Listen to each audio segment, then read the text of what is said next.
We have, to be honest, we haven't got the capability within the regular army to train and look after those people. You need barracks, you need money, you need training areas, you need equipment and all that sort of stuff. Now, military experts have urged that Britain must genuinely be prepared for war and have called for a new model army that would see the country become a respected land force. The new Bletchley Network, which includes figures like the former NATO Secretary General Lord Robertson and the former National Security Advisor Lord Sedwell, has said the regular army and reserve forces are shrinking far below national critical mass. And that's an error which has to be reversed. Now, Major General Tim Cross, a regular on our daily briefing, the military logistics expert and panellist on the new Bletchley Network, joins us now. Hello to you, Tim. Hi, John. Good evening. Interesting report, interesting recommendations. Tell us then, you were part of this process. What is missing, Tim, from Britain's war readiness? I know it's a big question. Yeah, it is a big question. And I think, putting it in the context of where we are today, all the comments that are being made about we're at a pre-war stage. Some people talking about us being in the 1930s and the dangers of Russia if Ukraine collapses and what would happen in the Baltics, et cetera, et cetera. So, people are taking seriously the fact that we've moved from the Cold War and the inevitability of, having to have big armed forces in order to deter the Warsaw Pact, through quite a long period of wars of choice, where we could decide whether we wanted to do that in places like the Balkans, etc. And alongside that, reductions in the size and shape of our military and the events in Iraq and Afghanistan. But the argument is that we're moving to a place now where we need to build deterrence back. We need to understand deterrence. It needs to be realized that building deterrence is much cheaper in the long run than actually having to fight a defensive battle or a major war in Europe. And therefore, some of the cuts that have been going on over the last 20 years, particularly in the size and shape of the army, and the idea that mass actually matters, which has been put on the back burner for quite a long time, and we have seen big reductions in the size of the army, has led us to to look at this whole issue and think about what we would like to see the army look like in the near future. Yeah. I mean, you mentioned the army, Tim, but it's right that part of the thinking here is we can't just focus on one part of our military machine. It's about the Navy, it's about the Air Force as well. Are we talking then about building those forces back to their former might, or is it about making room for greater specialization? Yeah, well, first it's important to say that the panel we're talking about was focused specifically on the army, but it recognised, of course, that we work alongside allies and coalition players, and of course, the Navy, the Air Force, and in areas, domains like space and cyber and so on. So nobody wants, we're not talking about a bunch of crusty old generals saying we need to go back to where we were 10, 15, 20 years ago.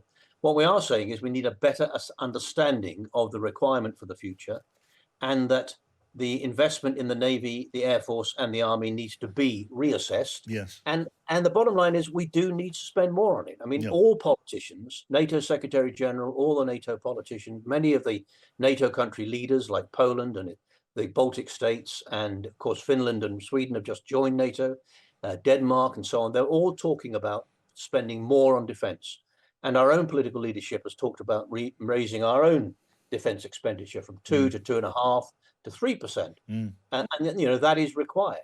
The trouble is that we don't see that being turned into much action at the moment. Yeah, but would argue for understandable reasons. Would that be enough, Tim, to go from at the moment 2.5% to 3%? To get the military in the sort of shape you're talking about, we're talking about a pretty big effort here, aren't we? And when we're looking at a situation where the threat from Russia is very obvious, you've got China behind that, and you've got possibly a change of president in the White House with an altered, at the very least, an altered take on America's place in the alliance.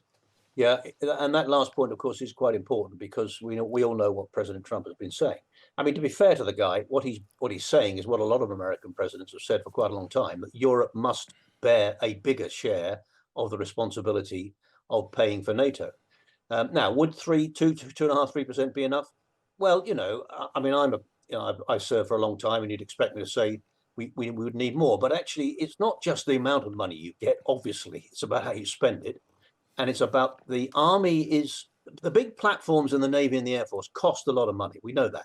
Aircraft carriers, billions apiece, nuclear submarines, F-35s, etc. It's not huge amounts of money for the army, but numbers matter and people cost. So it will take quite a lot of investment in the size and shape of the army to get us back to where we are capable of seriously engaging again in Yeah. high intensity war fighting. Mm. So 3% is a figure that I personally would like to see. I can't see it going much more than that, certainly in the current economic climate, Yes. for understandable reasons.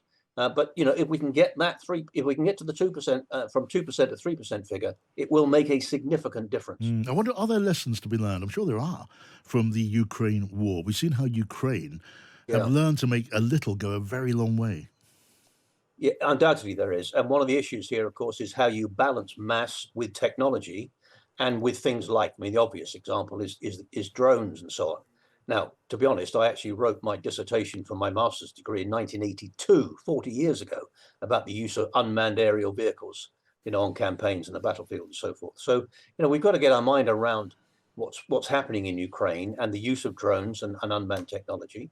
But we do need to recognize that an awful lot of people are actually fighting, high intensity warfare on the ground, holding ground, and trying to conduct counteroffensives with combined arms and so on. So yes, there are lots of lessons to be learned, and we need to recognise that. Well, and I should add too that part of that is the amount of stuff that is used. Now, I'm a logistics man by background. We have sent a lot of stuff to Ukraine. We had reduced our own sustainability and resilience quite considerably over the last few years. So going back to the money situation, quite a chunk of that is going to have to go into rebuilding our own ammunition, materiel, stocks of all sorts. Mm. So one of the lessons from Ukraine is you use a lot of stuff, and Ukraine, as we know, are on the defensive now and only able to hold ground because they haven't got sufficient capability to conduct counteroffensive operations. They haven't got the ammunition, the armored vehicles, and so on. Now, what about a last word just on national service? General Sanders, a former senior commander, raised the idea of national service. It was pretty widely dismissed. But you look at Sweden; they've expanded the use of national service. I guess you don't have to go back to full-blown 1950s style national service. Everyone over 18, gets into uniform. There are ways of doing it short of that, I guess, aren't there? There are, and I think Patrick was, misrepresented. To be fair, I mean, what his comment was: we need to look at the reserve capability and rebuild that, because, as we said earlier, that has been dramatically reduced over the last 15, 20 years. But we then need to think beyond that about how we would mobilize beyond that if we did find ourselves in a major confrontation within Europe. Those other countries you refer to have started to reintroduce conscription in some areas. I think you're right. I don't believe we would go back to the 1950s, 60s national service. To be honest, we haven't got the capability within the regular army to train and look after those people. You need barracks, you need money, you need training areas, you need equipment and all that sort of stuff. So, this is not an overnight thing.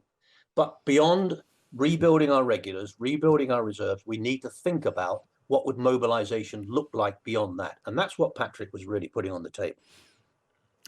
Tim Cross, Major General Tim Cross, always good to talk to you.